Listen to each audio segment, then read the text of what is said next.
오늘도 주식시장 심화시켜 보겠습니다. 오늘의 주제 만나보시죠. 불황에도 가는 K컨텐츠 투자 전략은? 토마토 투자클럽의 이정호 전문가입니다. 전문가님 어서 오십시오. 안녕하세요. 안녕하세요. 와, 이제 불황 얘기 나오고 경기 침체 얘기가 나오는데 그 가운데서 엄청 강한 저력을 보여주는 K컨텐츠에 대해서 오늘 전략을 세워보겠습니다.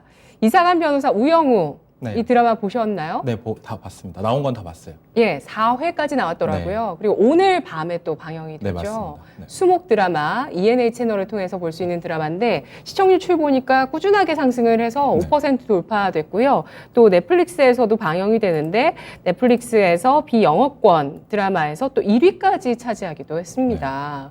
지금 시작된 지 얼마 안 된 드라마인데 엄청난 열풍이에요. 에이스토리 주가도 정말 많이 올랐죠. 네, 맞습니다. 이렇게 약간 기습적으로 나오는 게 더 시장의 파급력은 더 크다라고 볼 수가 있어요. 솔직히 말해서 막 대작 영화다 나온다고 하면 약간 기대감으로 먼저 올라주는 모습이 있었는데 네. 이 이상한 변호사 우영우 같은 경우에는 이게 설마 흥행을 할 줄을 몰랐는데 이렇게 되는 부분이 있어가지고 약간 더 시장의 파급력은 크고 에이스토리가 잘 가고 있다라고 볼 수가 있어요. 그리고 에이스토리라는 회사를 좀 자세하게 볼 필요가 있는데 이 회사가 대표적으로 시그널, 킹덤 그리고 약간 폭망한 지리산을 했었어요. 네, 다 대작이었죠. 네, 대작이었죠. 엄청난 대작이었죠. 근데 많이 들어간. 우영우도 그렇게 제작비가 적게 들어간 건 아닙니다. 네. 네, 제작비도 많이 들어갔는데 그 제작비가 거의 어떻게 흘러갔냐면은 우영우 보신 분들은 아실 거예요. 막 CG 같은 거, 고래 같은 거 나오는 부분. 약간 이런 부분 때문에 약간 오늘 같은 장에서 약간 데스트도 약간 올라와주는 모습이 있었는데 약간 CG나 이런 부분에 돈을 많이 썼다고 해요. 예. 이렇게 약간 잘 보이기 위해서. 그리고 좀 망했던 경험이 있잖아요. CG를 잘못 써가지고. 약간 지리산 할 때 솔직히 그래서 지리산 킹덤 이후로 이제 엄청난 기대를 했습니다. 네. 네, 지리산 전지현도 나오고 맞아요. 네, 나오고 해가지고 근데 CG 첫 타 반영하는데 CG가 너무 구리다. 약간 이런 이슈 때문에 되게 많이 에이스토리가 급락을 했던 경험이 있어요. 약간 그거를 좀 교훈 삼아서 이번 우영우 같은 경우는 약간 CG나 이런 부분 퀄리티가 되게 좋다라고 저는 느껴요. 되게 자연스럽고 그 부분이 있고 그러니까 OTT 관련해가지고는 좀 깊게 파고든다면 네. 코로나 이후로 넷플릭스 가입자가 되게 많이 급증을 했습니다. 네, 그거 관련해가지고 이제 우리나라에서도 OTT 관련주들의 상승세가 되게 눈여겹게 나갔고요.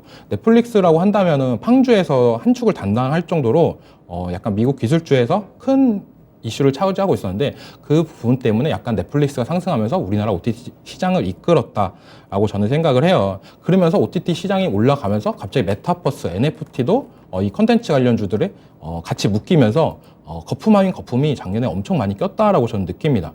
근데 그 거품이 이제 어느 정도 해소가 되면서 지금은 어느 정도 매력적인 가격대가 왔다라고 생각이 들고 우영우 같은 경우는 약간 지금 시점에서 들어가기 되게 애매해요. 근데 우영우가 에이스토리가 지금 들어가기엔 되게 애매하다라고 말씀을 해드리고 싶어요. 왜냐면 단기간에 너무 많이 급등이 나왔다라고 볼 수는 있습니다. 이게 보유자 영역이라고도 말씀하죠. 근데 이 종목을 만약 들고 가다가 물렸을 경우에는 컨텐츠주 같은 경우에 그 다음 대작이 뭐가 있는지를 어느 정도 파악하고 있는 것도 괜찮다라고 말씀을 해드리고 싶어요. 그 다음 대작은 7월 29일 날 MBC랑 디즈니 플러스에서 동시 반영하는 빅 마우스라는 드라마가 있는데 이건 주연 배우가 유나 그리고 임종석이 나옵니다. 네. 유나랑 임종석이라면 어느 정도 아이돌층이나 이런 부분에서 되는 부분도 있고 디즈니 플러스도 이번에 우리나라 오면서 적극적으로 투자나 이런 부분 아낌없이 하고 있어가지고 드라마나 이런 부분에 있어서는 좀 더 호재가 나오지 않을까라고 저는 생각을 하고 있습니다. 하지만 그렇다고 이 재료를 보고 에이스토리를 진입하는 거는 좀 애매하다라고 말씀을 해드리고 싶어요. 지금은 약간 단기적인 투자 관점으로 당일 단타나 약간 이런 부분으로 들어가는 게 제일 좋다라고 말씀을 해드리고 싶습니다. 왜냐면 드라마라는 게 솔직히 말해서 어떻게 앞날을 알 수가 없습니다. 이게 지금까지는 재밌었어요, 초반에는. 근데 이게 지속적으로 재미없게 끝날 수도 있는 거고 약간 용두사미처럼 약간 끝부분이 흐릿하게 갈 수도 있는 거고 하지만 어느 정도 조정이 오고 그 다음에 시즌2 제작이 나온다 이런 이슈가 나왔을 때 또 한 번의 상승세는 나올 수는 있습니다. 그러니까 우리가 에이스토리 같은 거는 어느 정도 지속 관찰할 필요가 있다라고 말씀을 해드리고 싶어요. 대표적인 예로 스튜디오가 있는데 버킷 스튜디오가 오징어 게임 관련해가지고 급등을 했던 모습이 있습니다. 예. 그 다음에 어느 정도 조정이 나오고 나서 시즌 2나 이런 이슈가 나오면서 한 번 더 재차 상승했던 모습이 있는데 이렇게 콘텐츠 주 같은 경우에는 끝났다라고 할 때 한 번 더 상승했던 모습이 있으니까요. 약간 지속적으로 대작 이후 시리즈가 나올 뉘앙스가 나온다면 꾸준히 관심권을 두는 게 좋다라고 말씀을 해드리고 싶습니다. 우영우도 시리즈가 2탄이 나올까요? 저는 이 상승세로 간다면 나올 수도 있을 것 같아요. 왜냐면 시리즈물에서 되게 적합한 소재라고 말씀을 해드리고 싶어요. 왜냐면 예. 이런 그리고 범죄, 이런 변호사, 이런 부분이 계속적인 컨텐츠나 이런 부분이 만들어내기가 쉽다라고 말씀을 해드리고 싶고, 왜냐면 멜로나 이런 부분은 솔직히 말해서 시즌 2를 만들기가 좀 되게 애매하잖아요. 근데 이런 변호사 물 같은 경우에는 네. 약간 시리즈물로 나올 수 있는 가능성도 있다라고 생각을 하고 있습니다. 변호사물 우리가 많이 봤으니까요, 그동안. 네, 맞습니다. 예, 근데 거기에 좀 더 휴머니즘이 더해졌다고 볼까요? 좀 더 개인적인 이야기가 더해진 그 소재가 아닐까 싶습니다. 네. 천재적이면서도 자폐 스펙트럼을 갖고 있는 그런 변호사에 대한 이야기인데요. 이 이상한 변호사 우영우가 전 세계인들의 공감을 얻어내면서 넷플릭스에서도 1위까지 기록하는 모습을 보였습니다. 다만 현재 A스토리의 주가가 저점에서 80%는 올랐더라고요. 네, 엄청 많이 올랐어요. 예, 지금 드라마 시작한 지 2주밖에 안 됐는데 벌써 80%. 2주, 딱 2주입니다. 근데 80%의 주가 상승이 있었으니까 지금 밸류에이션으로 봤을 때는 높다고 보시는 거죠? 네, 높다고 보는 겁니다. 그리고 이런 콘텐츠 주 같은 경우는 솔직히 말해서 밸류에이션을 체크하기가 되게 애매합니다. 예. 왜냐하면 솔직히 이게 성공할 수가 있을까? 약간 어떻게 보면은 바이오주 느낌도 약간 비슷합니다. 예. 네, 기대감이 없다가 갑자기 성공했을 때 그 파급력은 되게 크다고 느끼고 A스토리가 그 부분을 되게 잘해줬다라고 저는 보고 있고 그리고 A스토리나 이런 부분이 되게 탄탄합니다. 대주주도 그렇고 이렇게 계속적으로 지속적으로 흥행작이나 이런 부분은 계속적으로 나올 거라고는 보고 있는데 그렇다고 해서 지금 무작정 들어가기에는 너무 높다라고 생각을 하고 지금 어떻게 보면 A스토리가 우리나라 K 콘텐츠에 약간 트리거를 했다. 약간 불씨를 지폈다라고 저는 보고 있어요. 그래서 네. A스토리를만 보지 말고 다른 종목들, 안 간 종목들도 많으니까요. 지금 되게 바닥권에서 움직이는 종목들이 되게 많습니다. 콘텐츠 주들 같은 경우에. 그래가지고 그런 종목들을 발굴해서 노리는 게 낫지 않을까라고 말씀을 해드리고 싶어요. 네, 알겠습니다. 오징어 게임이 넷플릭스 구독자를 유입시키는 역할을 하는 컨텐츠이기도 했었는데요. 최근에 지난 분기에 넷플릭스는 사상 처음으로 또 구독자가 감소하는 시기를 겪기도 했습니다. 이런 가운데 계속해서 우리의 이런 경쟁력을 입증하는 컨텐츠들이 나오고 있다는 점 호재라고 평가를 해주셨고요. A스토리가 남아있는 예상 호재도 여전히 있는 상황이지만 주가는 좀 많이 올라갔기 때문에 주가의 조정 상황도 지켜보고 그 이후에 매수 진입은 그 이후에 대응이 필요하겠다는 의견이신데요. OTT의 성장 둔화 가능성과 경쟁 심화되는 우려가 있었어요. 엔데믹 이야기가 나오면서 네. 이게 좀 시장에 크게 불거졌었고 넷플릭스도 주가 많이 하락했었는데요. 역시 믿을 건 컨텐츠인 것 같아요.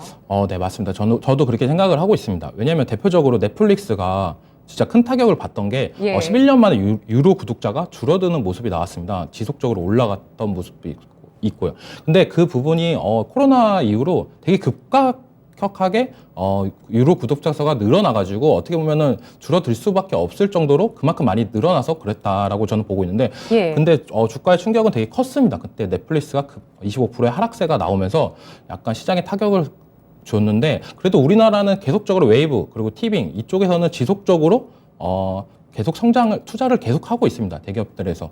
왜냐하면 이 시장을 넷플릭스나 다른 디즈니 플러스에 넘어가면 너무 큰 손실이 발생할 것 같고 이게 그래도 잘만 키운다면 알짜배기 사업일 수도 있기 때문에 웨이브나 티빙은 지속적으로 하고 있습니다. 투자를 하고 있고 하지만 이런 영업 손실이나 이런 부분은 계속 늘어나고 있습니다. 그래서 OTT 관련주보다는 이렇게 반사 이익 약간 고래 싸움에 새우가 등 터지는 게 아니라 약간 더 수혜를 본다라고 저는 느끼고 있어요.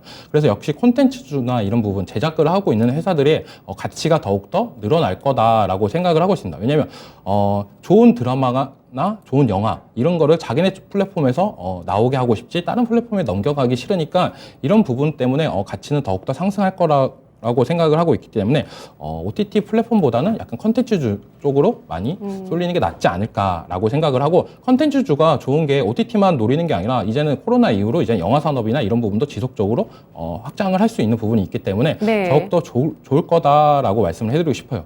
예, 그렇습니다. OTT의 경쟁이 이어지면서 그들의 투자를 받게 되는 콘텐츠 산업 같은 경우는 유망하다는 논리는 계속 이어지고 있습니다. 다만 그 논리가 유지된 가운데서 콘텐츠주의 등락은 있었습니다. 네. 예, 등락은 있어 왔고요. 그런데 다시 한번 또 불을 붙이는 이런 흥행 콘텐츠 소식 우영우 나오고 있는데, 그럼 이 어기에서 이제 엔데믹 시대에 경쟁을 하고 있는 게 OTT와 영화입니다. 네. 넷플릭스가 월 17,000원이고요. 영화는 요즘 뭐 한 사람당 15,000원 네. 해서 영화관 가서 영화 볼 수 있거든요. 올해 이 두 가지 쪽 가운데서 OTT와 영화 관련주 가운데서 더 유망하다고 보시는 쪽은 어느 쪽이실까요? 저는 영화 쪽을 좀 더 보고 있어요. 왜냐하면 영화가 코로나 이후로 웬만한 대작 영화들이 개봉을 못했잖아요. 네. 약간 이런 게 다 뭉치고 쌓아놨다라고 생각이 들기 때문에 약간 이런 부분이 이번 연도에 폭발적으로 터지지 않을까라고 저는 보고 있습니다. 그래가지고 OTT 쪽보다는 영화 쪽을 더 유망하다라고 말씀을 해드리고 싶고, 그리고 아직까지는 OTT에서 외국에서 먹혔던 건 되게 많아요. 오징어 게임이나 이런 부분도 많잖아요. 근데 영화 관련해가지고는 비록 뭐 아직까지도 외국에서 그렇게 큰 파급력을 줬던 흥행 영화는 없는데, 그래도 기생충 이후로는 없는 것 네, 같아요. 그래가지고 좀 더 뭔가 파급력이 나오지 않을까라고 저는 좀 생각을 하고 있기 때문에, 나올 때가 됐다고요? 네, 나올 때가 됐다. 그래도 예. 근데 이때까지 코로나 때문에 약간 움츠리고 있었지. 이번 넷플릭스 이후로 이제 안 거죠.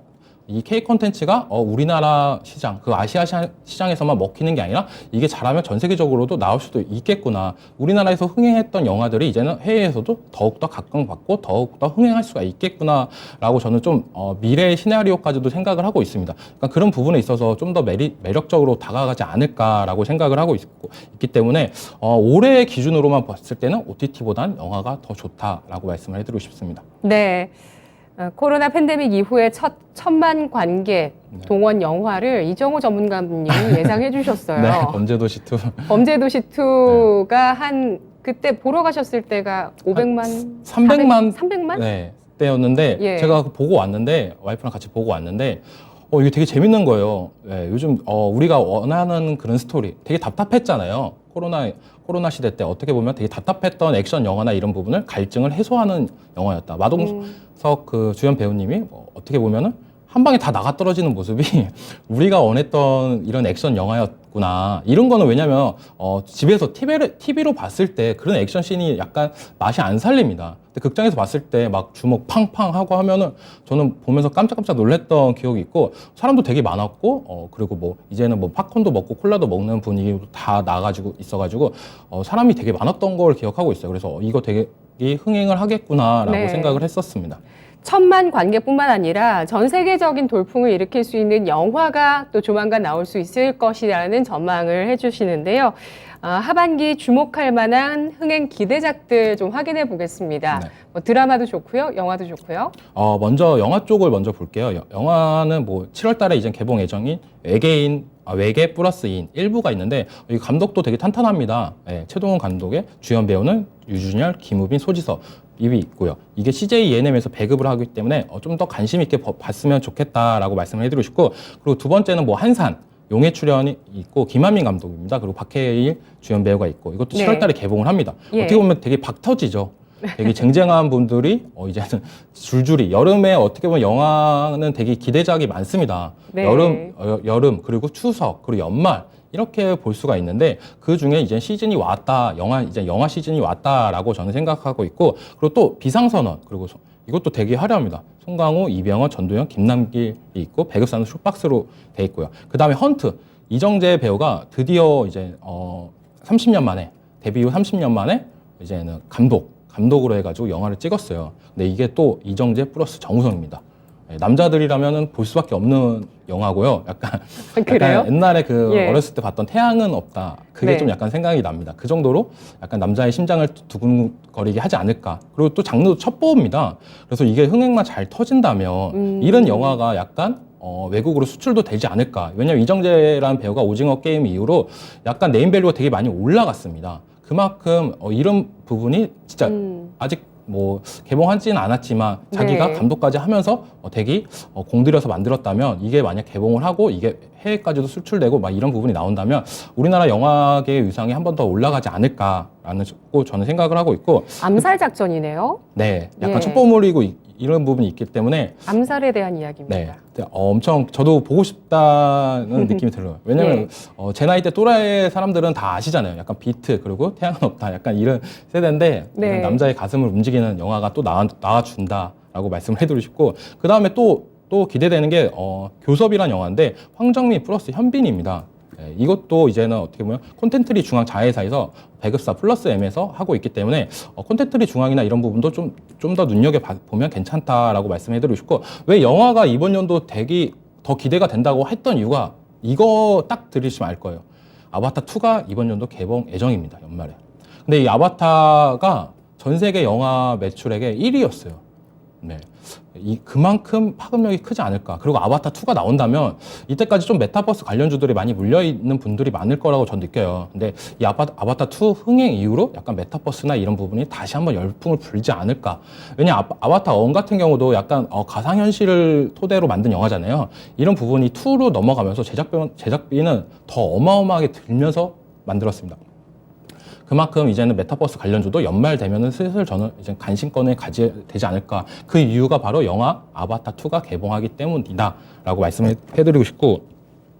그럼 드라마 쪽으로 한번 볼게요. 드라마 쪽은 이제 가장 이제 나올 게 블랙의 신부입니다. 주연 배우는 김희선이고 넷플릭스에서 하고요. 네. 이거는 이제 위직 스튜디오의 자회사 이미지나인 컨즈에서 제작을 하고요. 그 다음에 좀 더 기대되는 게 수리남이라는 게 있습니다. 이것도 뭐 하정우 플러스 황정민입니다. 예, 이것도 되게 화려하죠. 드라마 쪽도 라인업을 본다면 되게 화려할 수밖에 없다라고 저는 말씀을 해드리고 싶어요. 네. 그만큼 뭐 드라마냐 영화냐 약간 이런 부분도 있지만 드라마 쪽을 좀 더 관심 있게 보는 거는 저는 재벌집 막내 아들입니다. 이게 JTBC에서 하는 건데 JTBC 드라마 재밌죠. 네, 주연이 송중기입니다. 그리고 제작사가 송중기. 레몽레인이고 예. 레몽레인 같은 경우는 약간 지금 주가상도 약간 저점 구간에 있다라고 생각하고 이게 어떻게 보면 가벼운 종목입니다. 그리고 약간 송중기 그리고 재벌집 막내 아들 이거 딱 제목만 봤을 때도 되게 딱 부잣집 아들이 어떻게 하는 내용이다. 약간 이런 내용인데 이게 웹툰 소재로 만든 거예요. 아, 네. 네, 그래가지고 어느 정도 시나리오나 이런 부분은 탄탄하다 할 거다라고 예상을 하는데 이게 좀 흥행을 한다면 레몽레인한테 약간 주가의 훈팡은 불지 않을까라고 생각을 하고 있기 때문에 약간 드라마 쪽 관련해서는 레몽레인을 좀 유심히 지켜보고 있습니다. 레몽레인의 주가가 현재 1% 하락한 16,800원 선 거래되고 있는 모습이고요. 올해 들어서는 지금 하락세가 30%가량 나와 있습니다. 레몽레인, OTT 쪽으로 재벌집 막내 아들, JTBC 드라마로 방영이 되네요. 네. 재벌집 막내 아들, 이라는 드라마 제작사고요. 그리고 악마 판사라는 드라마는 어떤 드라마인가요? 악마 판사는 지성, 김민정이 나오는 건데 이거는 스튜디오 드래곤에서 제작사를 합니다. 이건 네. TVN에서 나오는 거고요. 이것도 약간 기대되는 부분도 있지만 재벌집 막내 아들 얘기하다가 빼먹었네요, 제가.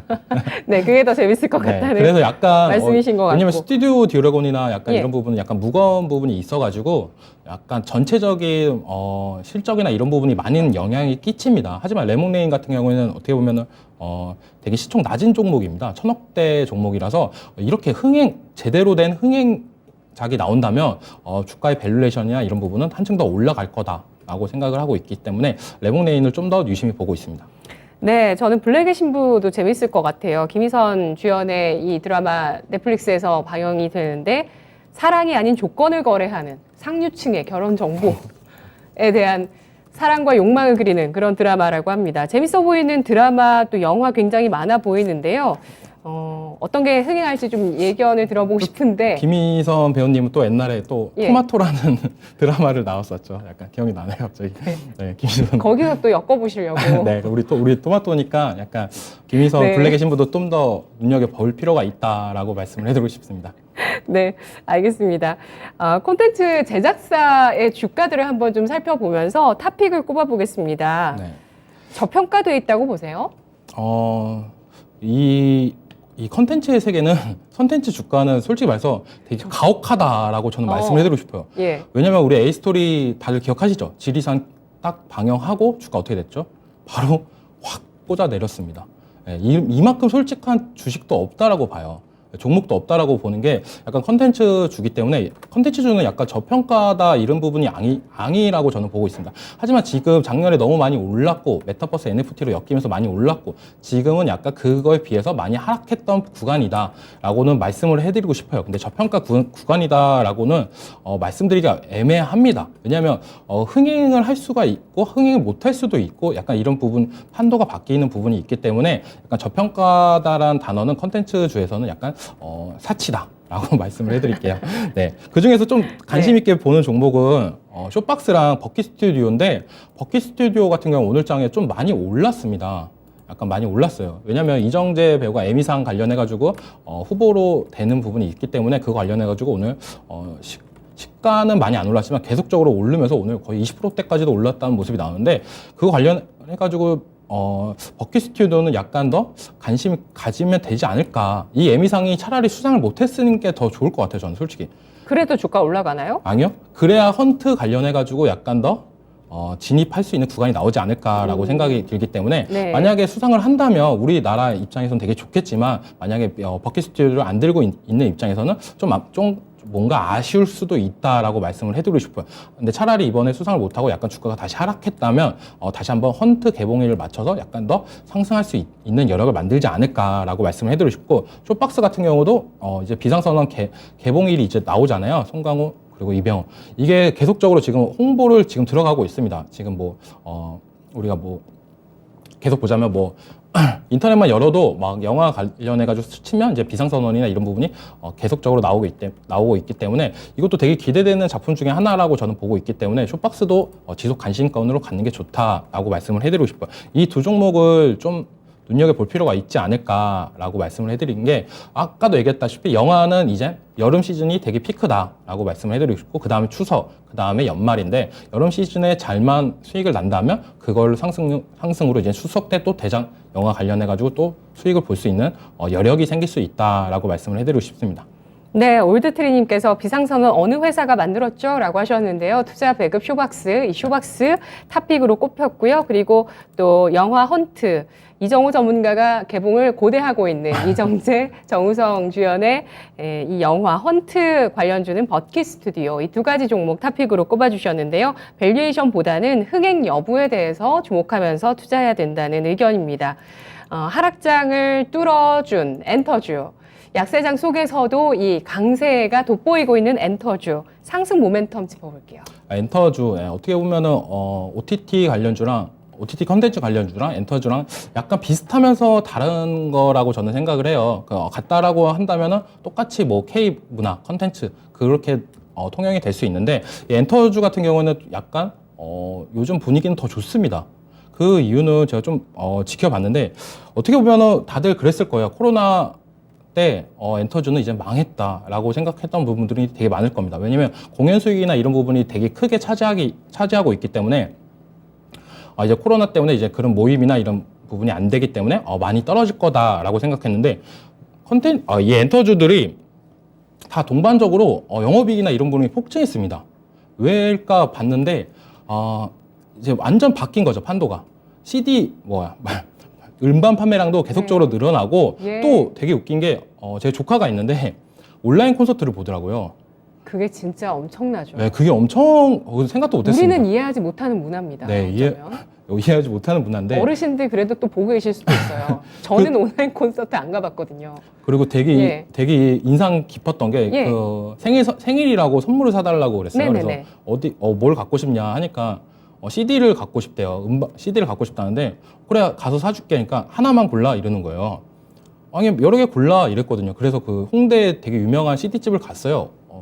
갔는데 사람들이 엄청 그 어린애들이 MZ세대라고 할게요. MZ세대를 옹기종기 모여 앉아서 CD를 계속 까고 있는 거예요. 왜 까냐고 물어봤는데 그 CD마다 나오는 사진이나 이런 게 다 다르다라고 하더라고요.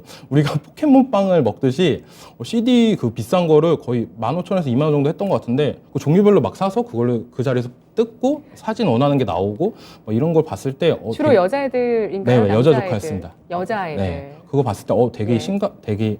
되게 내가 몰랐던 부분이 나왔구나라고 생각을 하면서 그때부터 네. 엔터주나 이런 부분을 되게 관심 있게 봤던 경향이 있습니다. 그만큼 어떻게 보면은 이 엔터주들이 위기 속에서 기회를 찾은 업종이다라고 저는 생각을 해요. 예, 그만큼 경영이나 맞아요. 이런 부분을 되게 잘했다라고 하고 그리고 갈수록 더욱더 커지고 있다.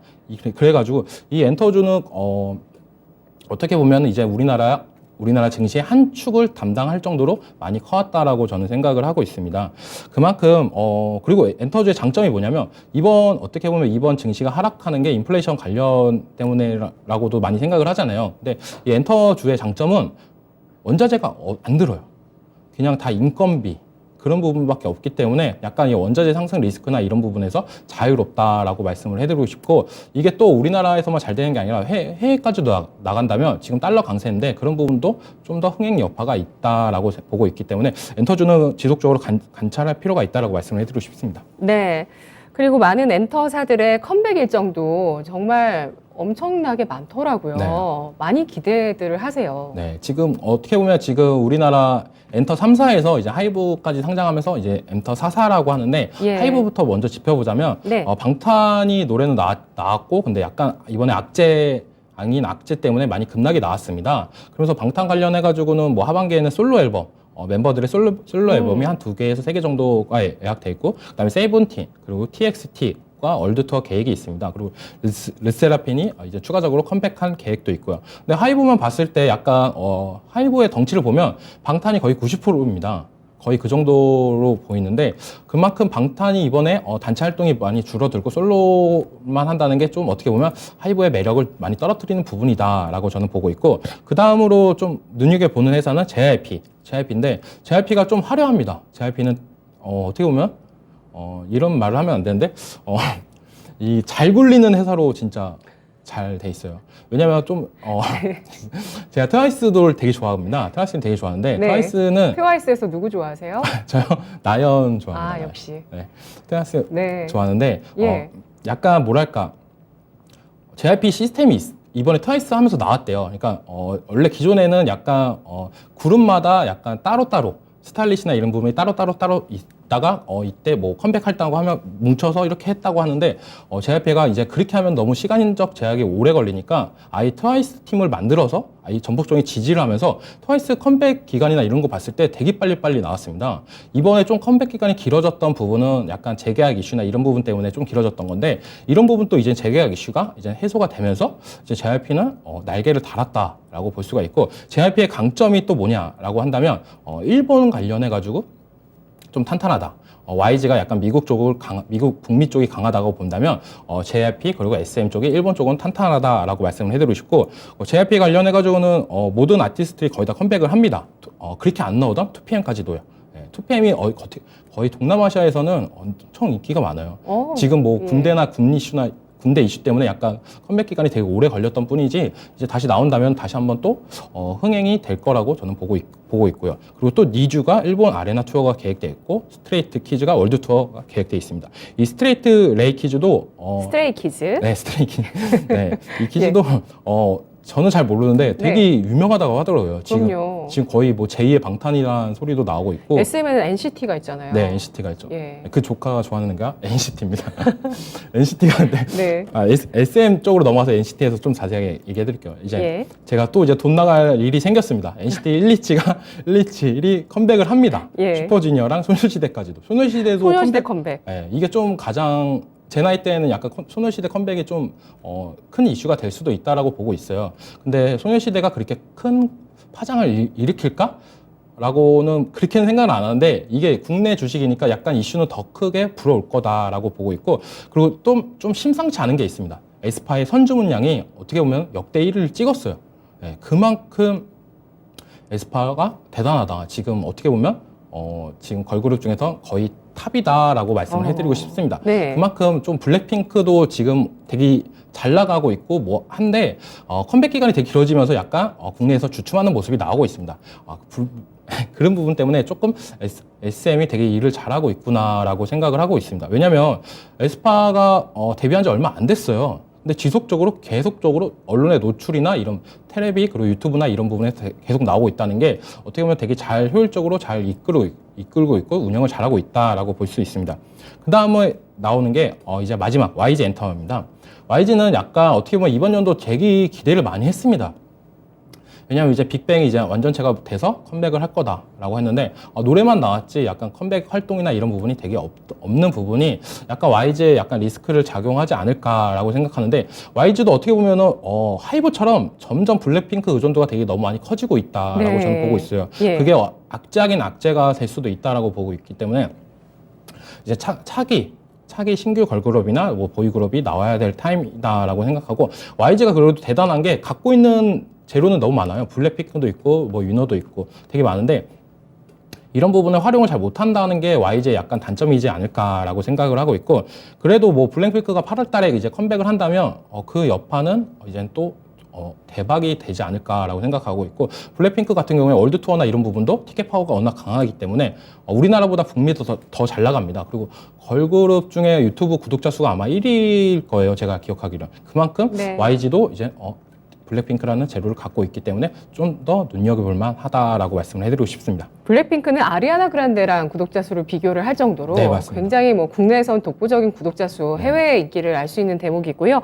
블랙핑크 월드 투어 그리고 아이콘의 일본 투어까지 예정이 되어 있습니다. 현재로서는 제일 잘하고 있는 엔터사는 JYP 엔터로 평가를 해주시는 것 같은데 이런 팬덤이 커질수록 플랫폼의 영향력, 각사들이 하고 있는 플랫폼의 영향력도 확대가 되고요. 특히 하반기에 엔데믹과 함께 돌아오는 해외 공연들, 기대감들 나오고 있는데요. 그렇다면 엔터 섹터 내에서 탑픽을 꼽아보겠습니다. 어떤 종목일까요?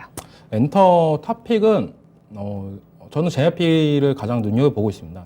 JYP를 가장 눈여겨보고 있고 어떻게 보면 이번 트와이스 재계약을 한 게 어떻게 보면 더 현금 창출이나 이런 부분이 더 JYP를 탄탄하게 만들 수 있는 부분이 되지 않을까라고 생각이 들기 때문에 JYP를 가장 탑픽으로 보고 있고 JYP만큼 이렇게 그룹들을 이렇게 쉬지 않고 계속 나오게 하는 회사도 없다. 어떻게 보면 되게 가혹할 정도로 되게 하는데 그런 네. 부분에 있어서 주주 입장에서는 되게 행복한 부분이다라고 말씀해드리고 싶습니다. 네, 주주 입장에서도 팬 입장에서도 정말 행복한 그런 그룹의 활동을 보여주고 있는 JYP 엔터테인먼트인데요. JYP 엔터테인먼트 특히 또 엔터 4사 가운데 전년 대비 가장 강한 구보 출하량 성장세 이게 또 투자 포인트라는데 이게 무슨 얘기인가요? 구보 출하량이 뭐냐면은 우리는 이때까지 잘 못 들어봤을 거예요. 구보가 뭐냐면 기존에 발매된 앨범을 계속적으로 판매가 되고 있다는 겁니다. 이게 무슨 말이냐면은 되게 웃깁니다. 구보 출하량이 늘어나고 있다는 건. 옛날 같은 경우에는 한 번 팬이면 되게 오래된 팬이고 계속적으로 늘어나야 되는데 이제는 이게 국내를 떠나서 이제 해외로 확장되는 부분이 있기 때문에 해외나 이런 부분에서 신규 팬클럽들이 계속적으로 늘어나고 있다라고 하는 부분을 체크하는 게 이게 구보 출하량인데 이 부분을 눈여겨볼 필요가 있다라고 말씀을 해드리고 싶고 이 부분에서 JYP가 가장 전년 대비 가장 강한 상승세를 나타내고 있다라고 보고 있기 때문에 JYP를 어떻게 보면 탑픽으로 꼽는 이유 중에 하나입니다. 네, JYP 엔터테인먼트 주가 최근 들어서 저점을 48,000원 부근에서 잡았고요. 55,000원까지 상승하면서 단기적으로 6월 말부터 해서 지금까지 10% 이상의 상승을 기록했습니다. 상승 추세대 내에 조정을 받았고 그리고 반등을 줬는데요. 지금 현재 구간에서 관심 가질 엔터주 탑픽으로 JYP 엔터테인먼트 꼽아주셨네요. 이정우 전문가님 오늘 분석 고맙습니다. 네, 감사합니다. 네. 지금까지 투자 판단에 도움드릴 수 있는 내용들 확인해봤습니다. 다만 주가의 상승과 하락을 보장하지 않는다는 점 유의하시죠. 불황을 타지 않는 K 컨텐츠 계속 응원하겠습니다. 저는 내일 이 시간 또 여러분과 함께 할게요. 고맙습니다.